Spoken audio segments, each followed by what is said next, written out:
ఇంట్లో కొంచెం బియ్యం ఉంటే ఆ బియ్యం పెట్టుకుందాం స్టవ్ మీద చూస్తే అగ్గిపెట్టి లేనప్పుడు కిరాణా షాప్ దగ్గరికి వెళ్ళి వాడిని అగ్గిపెట్టి అడిగాను, పావలా అని చెప్పి అన్నాడు. నా దగ్గర 15 పైసలు ఉన్నాయి. అతను చూసి మీరేమనుకోకపోతే ఓ సహాయం చేస్తారా అని అడిగాను. ఏమిటా సహాయం అన్నాడు.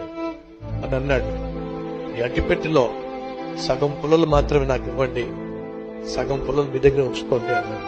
అదేమిటయ్యా సగం ఏమిటి? నా దగ్గర పావులా లేదు, నా దగ్గర 15 పైసలు ఉన్నాయి. అగ్గిపెట్టిలో కనీసం సగం అన్నా ఇస్తే వీళ్ళు కొంచెం వండుకుంటాను అని చెప్పి అడిగాను. అప్పుడు ఆ రోజు దయతలిచి పోనీలే ఉత్తిగా అగ్గిపెట్టి పట్టుకెళ్ళాం.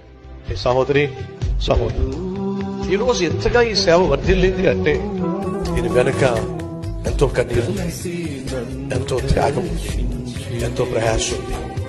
ఈరోజు ఒకవేళ మీరు ఎవరైనా ప్రభువుని నమ్ముకున్నందుకు, ప్రభువుని సేవిస్తున్నందుకు ఆర్థికంగా కష్టాల గుండా వెళుతున్నట్లయితే, మానసికంగా కృంగిపోతున్నట్లయితే, ఏ మేలు మీ జీవితంలో చూడలేకపోతున్నట్లయితే దయచేసి ఒకసారి సతీష్ కుమార్ ను చూడండి. ఈ సతీష్ కుమార్ దీవించిన దేవుడే నిన్ను కూడా దీవించడానికి సిద్ధంగా ఉన్నాడు.